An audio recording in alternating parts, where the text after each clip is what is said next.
Good afternoon, everyone. I'm Ross Merritz, and today we are going to be going through the Gen 3 version 2.x ADO template for DBT transformation ETLs. That I will share my screen.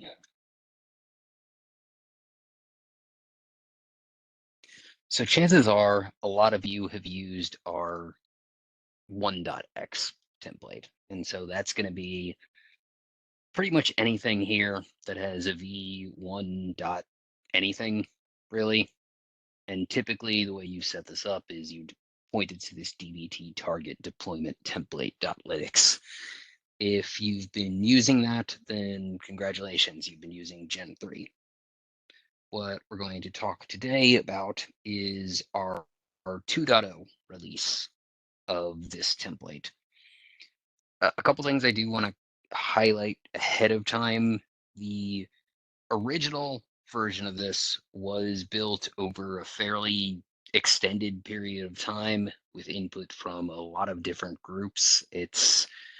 I think we have something like two or three, it's in the high hundreds in terms of the number of pipelines we have in production running this right now. And so today, what we're going to go through is our new 2.0 series. So first things first, in terms of documentation and examples. So right now we have the 2.0 documentation here in the README, and we're working on getting that ported back into our development guide. And so this will be available in both places. It's mostly a rehash of a lot of information you guys have probably seen before, the different types of pipelines, what they're for, some examples. This also includes details around the different parameters available. And for an example, and I'm actually going to go ahead and go through this in this meeting, we're going to do a change live, and so you'll see what something looks like sort of going from a change committed all the way to production.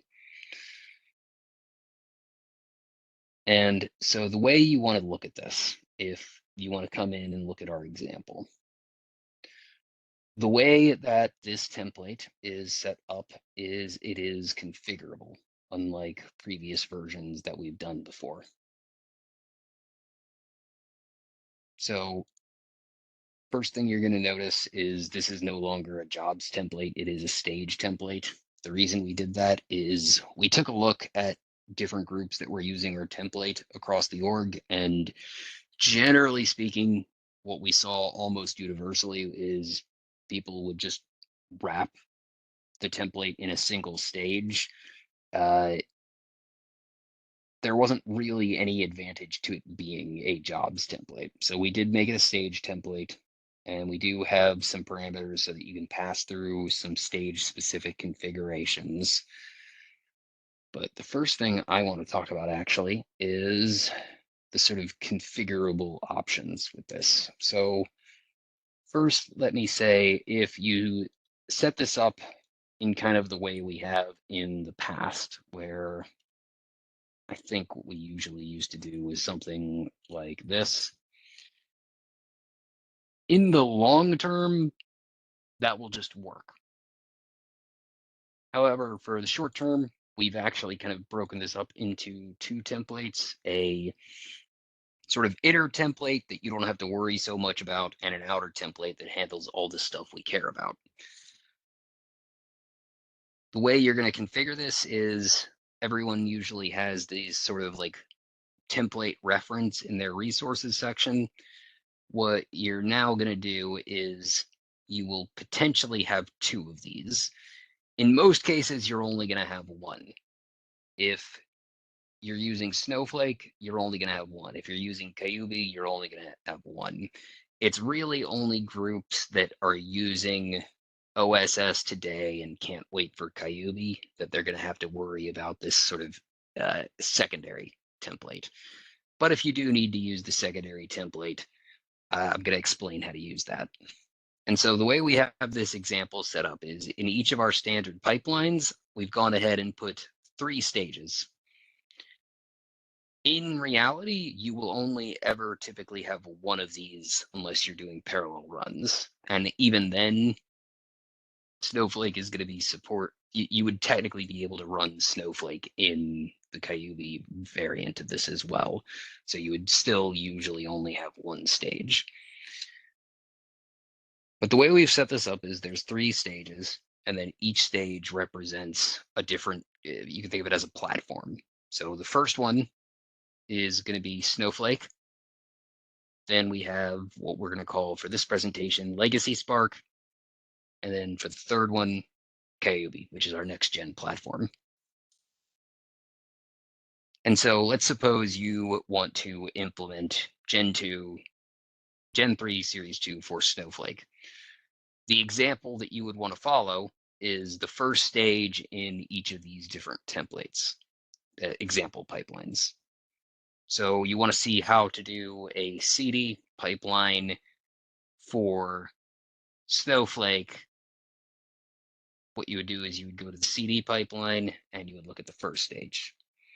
Similarly, if you want to see, okay, how do I implement my schedule pipeline for Kyubi? Go to the schedule pipeline, go to the third stage. And again, we've set this up this way so that if you need to see an example, you just come to one place. And I'm actually gonna make a change and you're gonna see this run before the end of this demo. Diving into what these things are doing a little bit, actually. So you have 3 parameters here, a command template resource, a base template resource, and a command template path. For Snowflake and Kyubi, it is always going to look like this. So if you are not going to use Legacy Spark at all, then you can kind of ignore my next couple sentences. If you are using Legacy Spark, then your command template resource, it needs to be Spark or whatever you decide to call the repo name, the repository reference name. And the command template path needs to be template.commands. My team's worked with some of the groups that are doing some of the Legacy Spark work currently, and we can kind of support you and answer your questions if you are doing that. But for the vast majority of teams, you're either going to be using this first stanza right here for Snowflake or this last stanza for Kyubi. And you'll notice these look very similar because they actually use the exact same template on the inside. They are the transition from Snowflake to Kyubi will be very, very smooth. So with that, let me talk about a couple things that are different with this template. So one of the features that we've mentioned is that these are fully CRQ enabled. And so if you want to enable CRQs for your release pipeline, all you're going to have to do is set some parameters and it'll do that. We do recommend that people only do this for CD. The way that is going to be done, if we go back to that parameter list, and you can come down here and see what these different look like. So we have the CRQ enabled, whether or not to automatically create a CRQ for this pipeline, manual CRQ number for teams that still manually want to create these. And then you need to put the approver, coordinator, the approver email, coordinator first name, and coordinator last name. Generally speaking, if you're going to do this, we just recommend setting all of these fields to the values of your manager. What'll happen is the pipeline will run. They will get an email that the CRQ was approved. If the pipeline succeeds, it'll mark the CRQ as successfully deployed. And if it fails, right now we're still marking it as completed, but we eventually plan on marking that as failure for better visibility downstream. Ross? Mhm. quick question on that. You said that the if we set up like the CRQ for this automation, it automatically approves it? That is the current behavior, yes. Okay. Wanted to make sure I heard that right for that. Thank you. Yeah, and we did that because that is more or less in how the rest of IT has gone. So basically, what the setup is for most of the other app teams in the org is for an automated change for anything going through a pipeline that is automatically triggered. The idea is that your tests are already kind of handling that, and that it should automatically approve itself, and that it should just go through. For teams that still do or want to do manual releases, we have the manual CRQ option, and basically you just have to put that in and it'll automatically use that. It won't try and create another one. That's all you need to do. And of course, you would still enable this, but it wouldn't automatically create anything. So if you do want to continue with the manual releases, then you would just set this. In general, I'd recommend most teams turn this on and leave it as automated. Again, I've kind of mentioned most other teams have moved away from actually using the physical CRQ for approval, in cases where you actually want an approval mechanism, typically you would do that either through ADO or some other process. I know a lot of teams have implemented the approval step using the built-in ADO task. GitHub has something similar, and that's what we would generally recommend.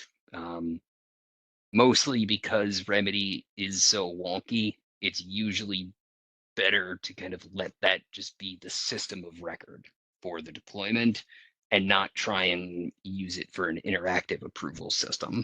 But again, both setups are supported. Aside from that, some other changes that I want to go through. So you may have noticed now the commands are a little bit different than they've looked in the past. Previously, this was just a string, and you would just put in your DBT command. We have now added this prefix that is going to do a particular run of a tool. Right now, this is just DBT. And the main other tool we're going to be supporting is PySpark. So if you want to run a DBT command, you would just do DBT and then command, same as before. If you want to run a PySpark script, it will eventually look something like this. However, again, we're implementing this in concert with the Kyubi rollout, so that's not currently available. For all of the different kind of pre-steps and post-steps and all of the different things that used to be in place for that, those have all gone, and what we've done instead is we've just added some options to make this command a little bit more flexible. To show what that means, you now have a variety of options for modifying what actually your target is going to be. And so if I just show that real quick.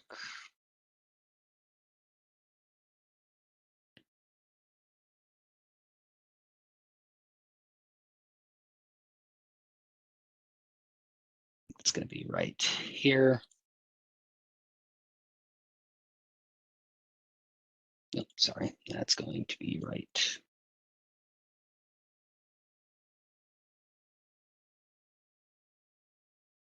here. And where is that commands? Okay. And of course, so I will just show that live then.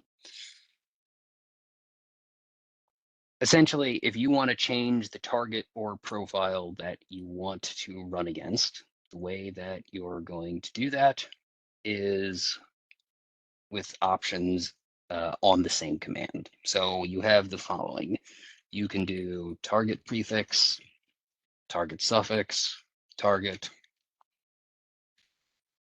profile prefix, profile target, profile. And so this gets you a couple things.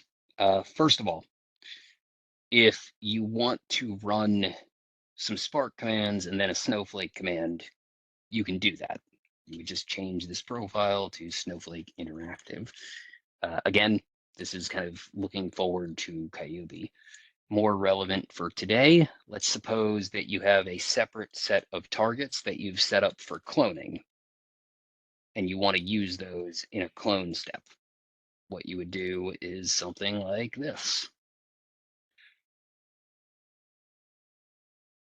And the idea behind this is to get rid of the like 3 or 4 different kinds of steps and basically just replace everything with a flat list that and give all of the developers more control.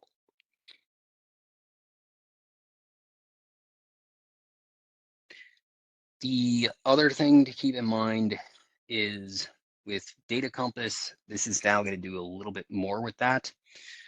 I don't know how many of you have actually seen this. But, and by the way, just a plug, if you haven't requested access to all of the Data Compass environments, please do that.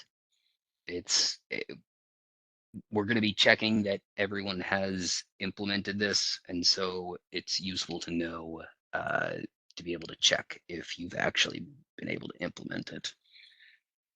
So if you look here at pipelines, you'll notice what we see here is the pipeline is now actually represented.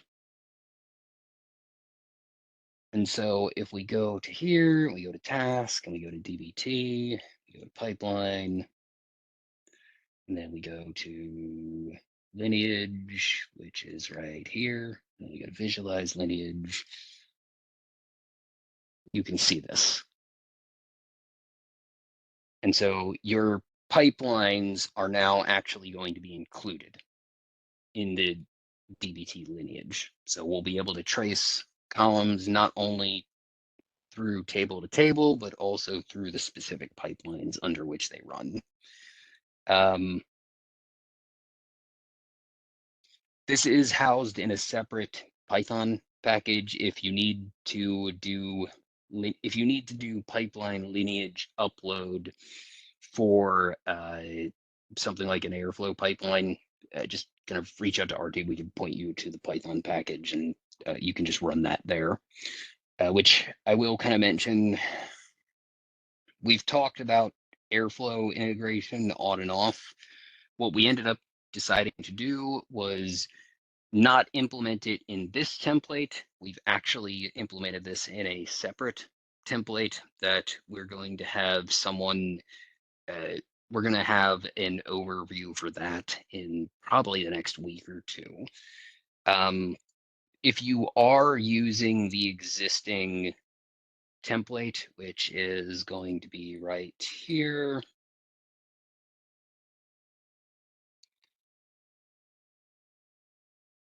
and that's going to be that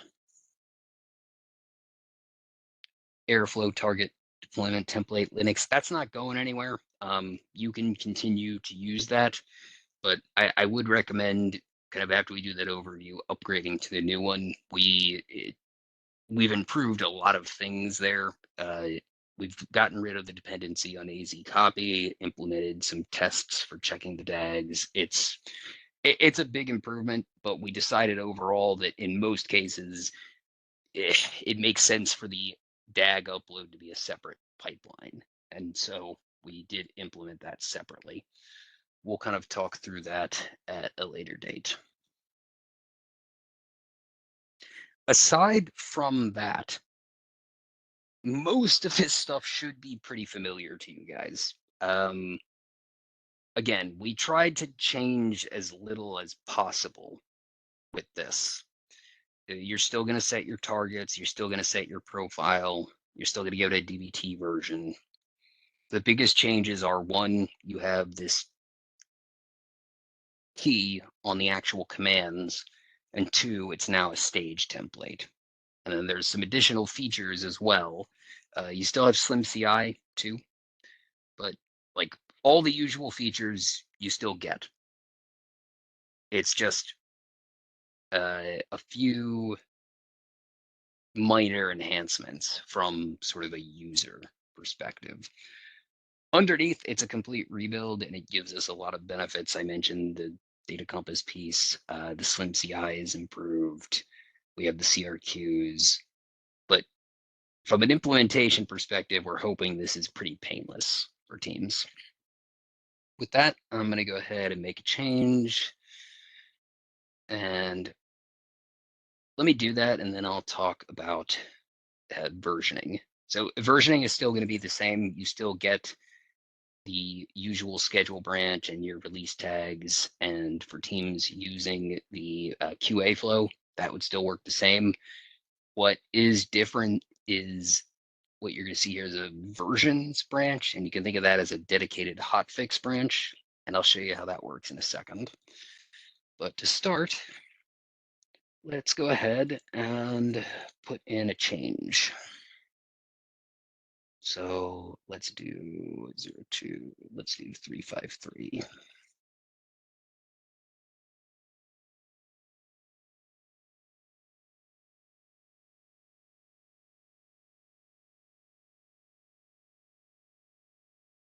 All right, so normally this would go through a PR pipeline, but for time's sake, I'm just going to go ahead and do that commit against master to queue off the pipeline.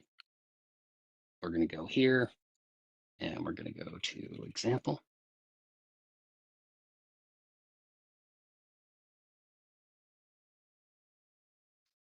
And so for this example, you're going to see it run through all three. It's going to run through CI, then CD, and then it'll update the schedule branch.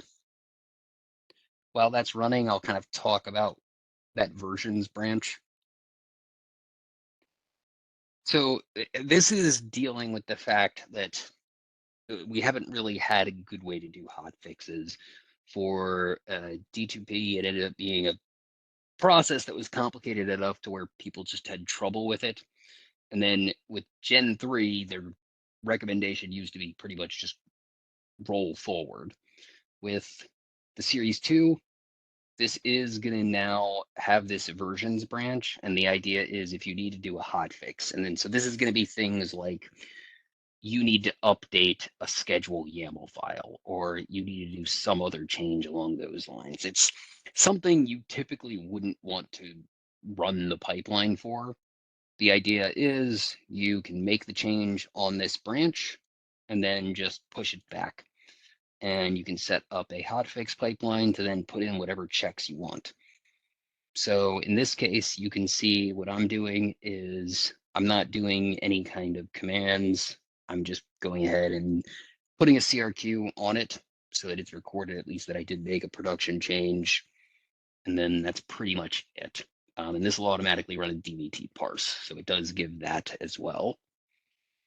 And again, the intended use case for this is things like you want to update documentation, you want to edit a schedule file, like anything where you would typically just be messing with the schedule branch directly. This is just a nicer way of doing that. And it plays very nicely with trying to get those changes kind of merged back in. The way it works is if you push your changes to master, those will automatically kind of be force merged back into this branch when you commit later. So it's meant to be a much more robust and simpler way of doing those sorts of changes. Whereas I know today it's a little bit all over the place. And so if we go back here, you'll notice Snowflake is running. Couple things I will mention. So the actual preparation of the virtual environment is a little bit different now. In preparation for Kyubi, the way this works is any adapter you have listed is going to be installed. So for example, if you have Spark and if you have Snowflake in here, it's going to install them both. And that's done so that you can run against both platforms within the same sequence of jobs. Again, that won't be fully supported until Kyubi is available, but it is, if you are wondering, well, wait a sec, why is this installing Spark? That's why. But again, it's only going to install it if it's in your profiles file. It won't just install Spark every time. Aside from that, I mean, you can see this is a lot of the same stuff. You've got your publishing, you've got your DBT steps, more or less a lot of the same stuff. You've got your legacy Spark job running here. And then hopefully at some point we'll demo Kyubi. We're still waiting for those firewall rules to go through. But it's, again, Kyubi is going to look almost identical to Snowflake.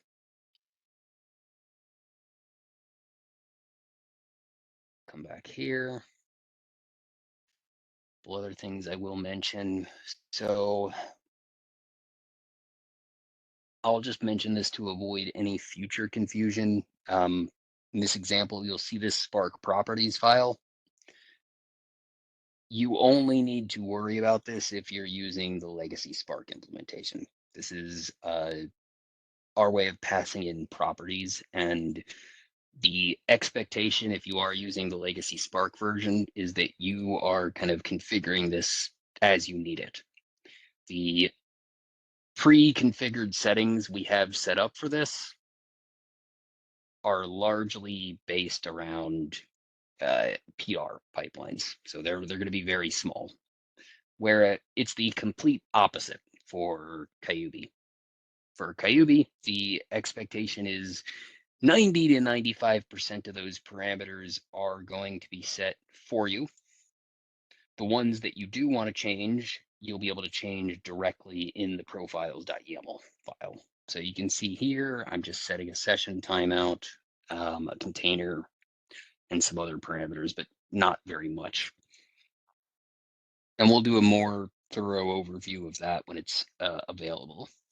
But the intention is, again, that, and really the intention with 2.x overall, it's really to make it a smooth transition going from Snowflake to OSS Iceberg. There's going to be pieces as we're on this journey that are going to change a lot, but for transformation pipeline configuration and DBT, we're trying to keep, and really for the transformation side overall, we're trying to keep those changes to a minimum just to maintain continuity. We hop back over here. It does look like our CI pipeline completed. So you can see here, it went ahead and tagged the version.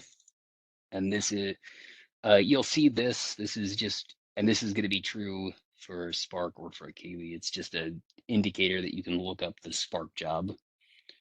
If we could hop over to CD real quick, which is going to be right here. You'll notice that's running.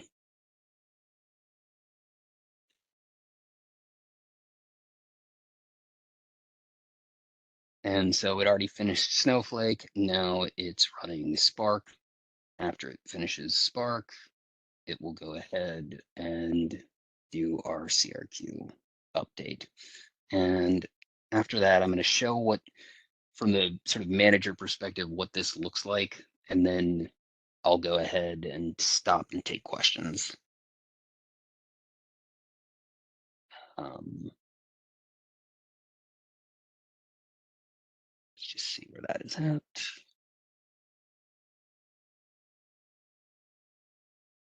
Yep, it's wrapping up. I guess while we're waiting, I can start taking some questions now. What do you guys got?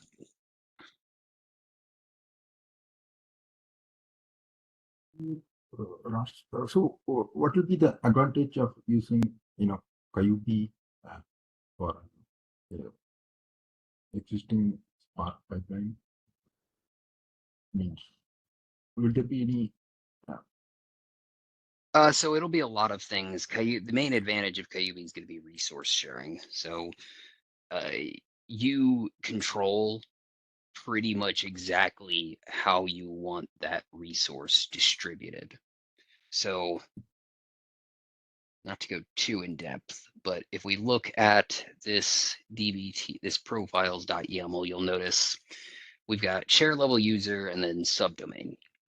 The way you can think about this is it's going to spin up a brand new cluster for every user, which again, we're connecting with a service account, so it's only going to be one user, and for each subdomain.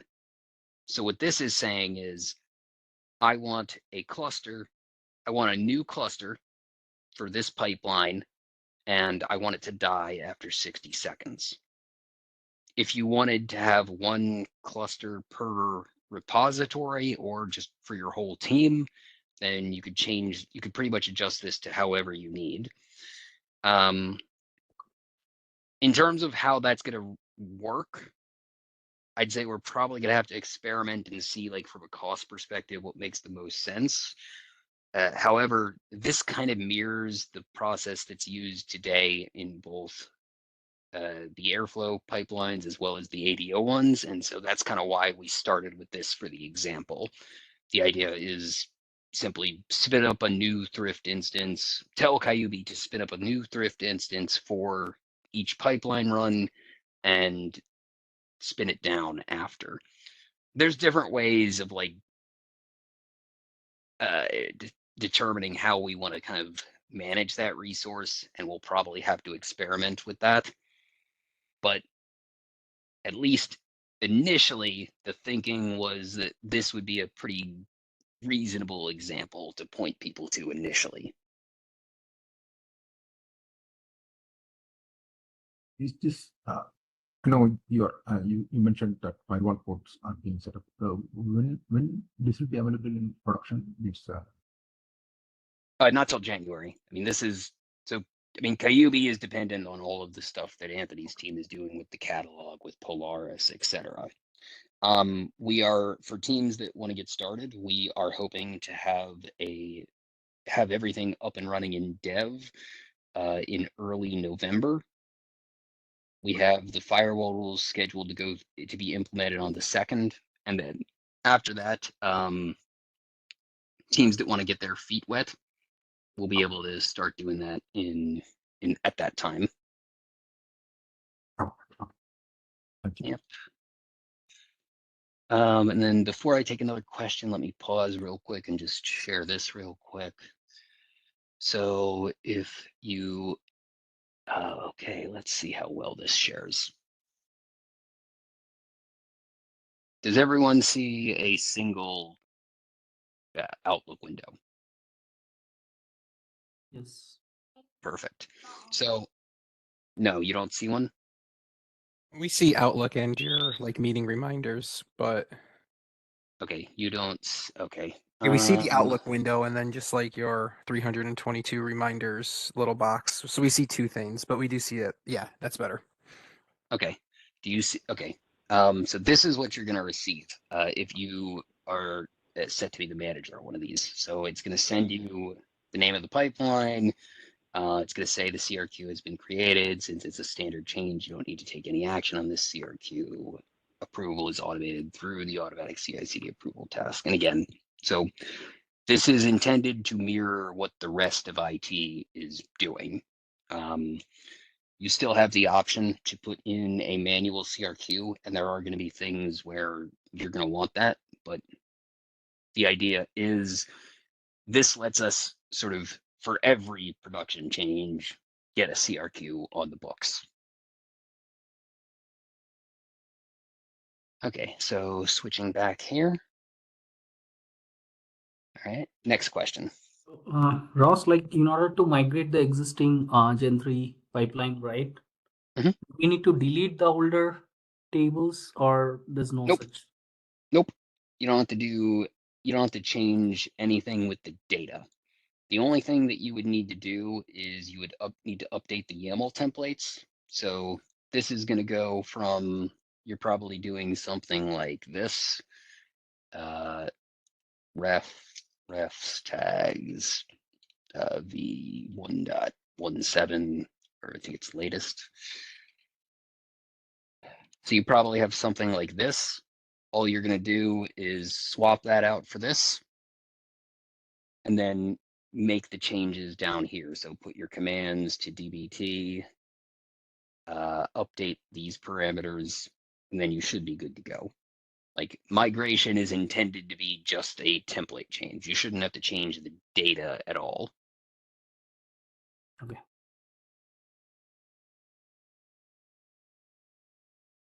Next question. So the CRQ email that you were showing earlier, can we integrate that with Slack? The ADO or the actual CRQ? The actual, so the email that you sent, the email that you were sharing earlier, instead of sending that to a distribution list, can we actually send that out onto a Slack channel, like integrating that with Slack? We The way the ADO pipelines can be integrated in Slack, right? Is that the way same thing can be done? It's a for little this? different. So the ADO Slack integration is totally built out of Slack. Like it's basically all we had to do for that was set up the group for everyone and Yeah. some global stuff in ADO, and then people could set up, integrate. All you need to do is request the AD group, and then you can do Slack stuff. For because I think what you're talking about is, so what you would want is to send a custom message when the Yeah, just CRQ is approved. exactly. Yeah. We are planning on custom Slack integration. So this would be out of the box. Of course, you get all of the notifications just with Slack natively. We are working on a custom integration, kind of similar to what we have with WebEx today, where you can send out custom messages. We can probably roll that in with that, but that's not available in this release. We'll probably have that available in 2.2. Because what we would need is a custom Slack app. Yeah. Yep. Next question. Ross, if we have to convert the Airflow DAG into IDEO pipeline of this version, so DAG execute the certain macros, right? How we incorporate this with IDEO pipeline? So if you needed to do you would just run the operation. Like if you have a series of macros you would need to run, you would just add dbt, run operation, macro or package name, and then macro name. That's it. Okay. Yep. So there is multiple macros we have to mention that command multiple times for each macro? Lines 53. Yeah, I mean if you were to call the same macro twice, you would need to put it in twice. Okay. Yep. Okay, thank you. Next question. Ross, the legacy Spark, we haven't tested it in for prod. So it is available, right? Means if you want Yes. to. Yes, I know DE has not put anything in prod, but my team has done an extensive testing in prod. We have this example pipeline, and we have several other pipelines that are running in production. The only thing that's not is a true OSS source. Okay. But we have plenty of stuff running in production using the legacy Spark version of this template at this time. Okay. And again, I want to emphasize this to everyone. Most teams shouldn't need the legacy Spark setup. Like for most domain teams, my expectation would be they're using this and then this. This is really pretty much exclusively for teams that are part of the OSS offboarding effort that's going on presently. So it would mostly be customer as well as teams that have inherited customer sources.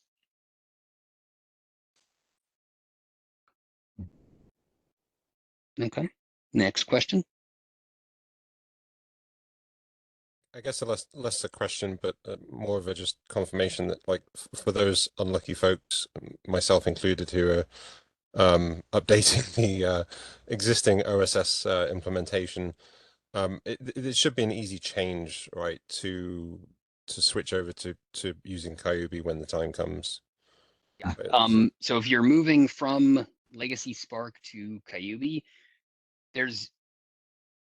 it's basically the only change there would be is if you have some custom Spark properties, you would need to, instead of putting them into the Spark properties.yaml, they would now go into your profiles. That's really the only change.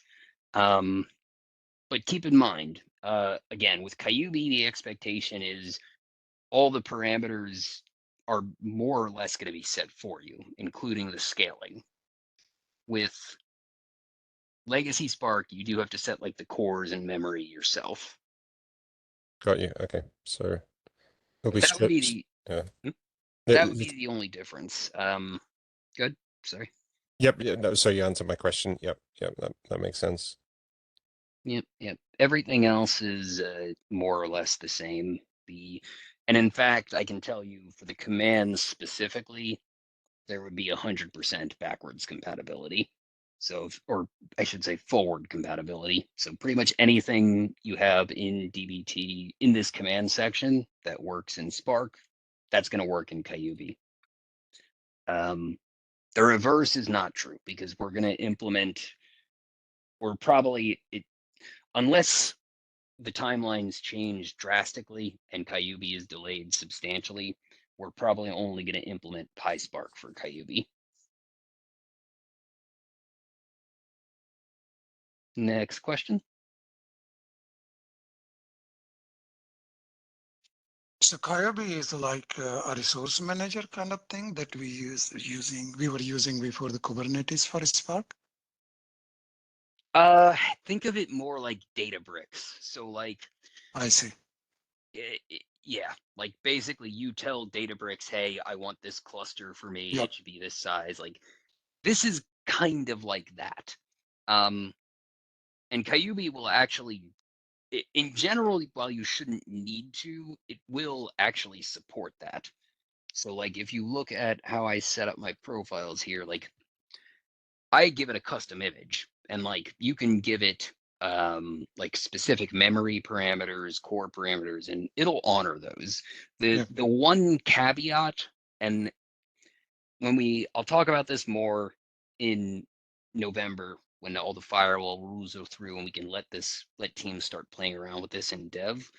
At least from what we've seen, Kyubi will not honor, it won't automatically restart your cluster if you it won't automatically restart your cluster if you give it different settings. What I mean by that is if I changed my image, because the image is something that needs to be set when the cluster comes up, you have to wait till the cluster comes down to be able to set that again.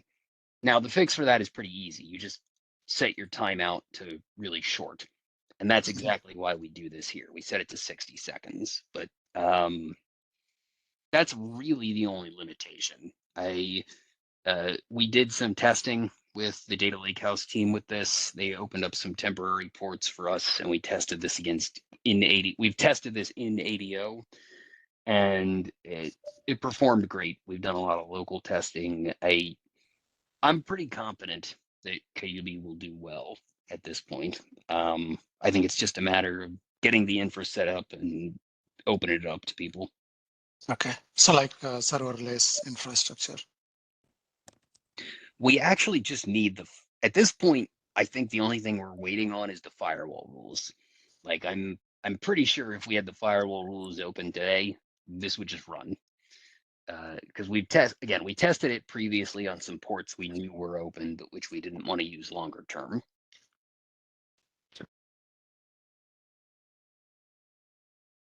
All right. So Ross, any support to trigger the ADO, sorry, not the ADO, but Airflow DAG from the ADO template? Trigger the Airflow Flow tag. tag from the video Do you template. do you mean publishing it, or do you mean No, it not the actually running? publishing. No, actually triggering that. Yeah. Not yet, although that has been something that we've talked about, and it's something we're going to implement. Mhm. I'd say the big holdup there is just, well, we probably won't wait for that, but one complicated piece there in mind is we are asking them to kind of decouple the worker pool from the rest of the Airflow instance. Mhm. And so that's basically, we're not going to recommend a mass migration into Airflow until that's done. Like there are a lot of things with Airflow we're trying to fix. I think everyone's on board with fixing them, and there's a lot of different groups working concurrently. But in my mind, sort of the biggest of those, and the one that is an infrastructure change, and so kind of it is the long pole in the tent, is decoupling the pool. Like in ADO, we have this really nice functionality today where if you have a source and you have a UT pipeline and a PD pipeline and you have two sets of users using that data, you can manage that all through ADO. With Airflow right now, there's total segmentation. You have to go to separate UIs. We want to get away from that. We want to fix the architecture, and so that you have a non-prod worker pool and a prod worker pool, and then we are just using the prod Airflow instance.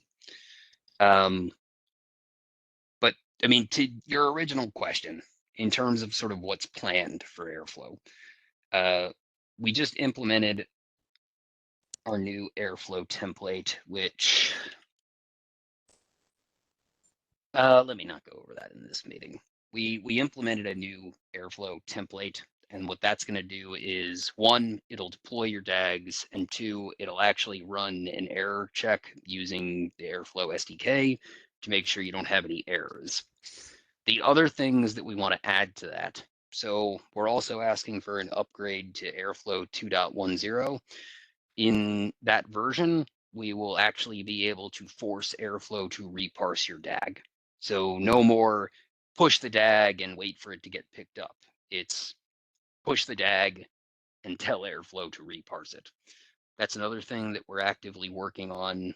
And of course, like you mentioned, queuing an actual Airflow DAG and then waiting for the result. Mhm. That is something we have planned. I'd say we'll see which is faster. We may end up implementing that directly in GitHub, depending on how we'll have to see how fast the Path team can fix some of the production issues they're seeing with the Path app. But that's definitely planned. Which Okay. I guess I should mention that as well. If there are any teams kind of brave enough to dip their feet in the water with GitHub right now, everything here should be fully compatible with GitHub. We haven't been able to test it yet, largely because of all the production issues with the GitHub Path application. For those who don't know, Path is it's actually a suite of tools, but it's the thing that you're going to be using to create repos in GitHub. My team had started to test it last week, and immediately upon creating our first repo, ran into 3 different production issues that are currently being worked on by the dev team. So needless to say, I would recommend teams sort of hold off on GitHub for at least another month while they're kind of ironing these things out. But if you are one of those brave teams kind of pushing forward, everything here should work with GitHub repos. You would just need to point it to it. All right. Any other questions? So Ross, the actual scheduler, right? End of the day, what runs in the production? Where are we kind of heading towards? It gonna be still from the ADO pipelines, or it gonna be the Airflow? I It's see there are different teams. longer term Airflow. Like Okay. that's as of right now, that is the plan. However, Airflow has too many issues right now. We right now we're recommending teams, if they have an ingestion pipeline, do that through Airflow. Otherwise, if they have a pipeline in ADO and they're scheduling it there, leave it there. Like there's just multiple issues with Airflow right now, from a developer experience perspective to just the architecture itself. And there's sort of general agreement on the way forward to fix those things, but that needs to be done. And it's in progress. So as of right now, we would recommend kind of keeping those schedule pipelines in ADO for the time being. Okay. All right. Yeah. Next Thank you. question. Any other questions? Well, what's the right time to move to Gen 3, our existing pipeline? You What's mean the recommendation? Like, should we wait or should we start using it? I would recommend moving to Gen 3 V2 pretty much like I wouldn't wait if you don't need to. I think the faster you can get to a Gen 3 2.x pipeline, the sooner you're going to be ready to move to OSS.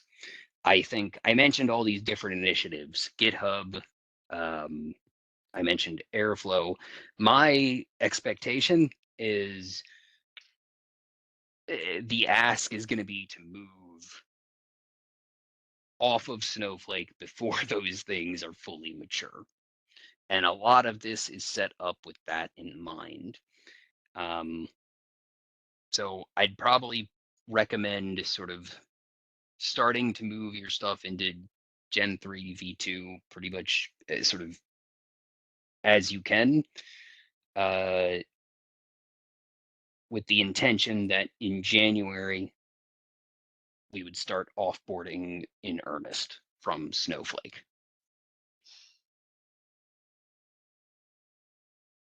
All right. Any other questions? So offboarding Snowflake means we are using Iceberg, right? Yes. But where we will use the querying, we'll still use Snowflake, right? To query Yes. ad hoc. Okay.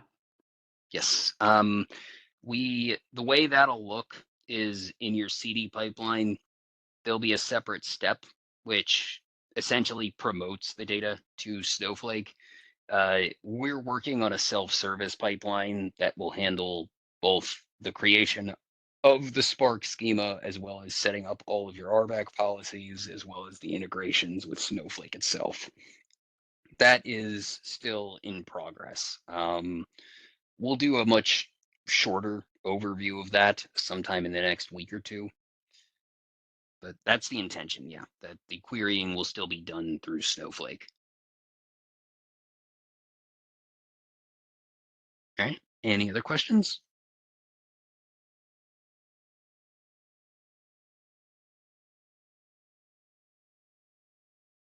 All right, in that case, I will give everyone 5 minutes back. And I will go ahead and save this recording and send it out to everyone. Thank you all for attending. I hope Ross. this was useful.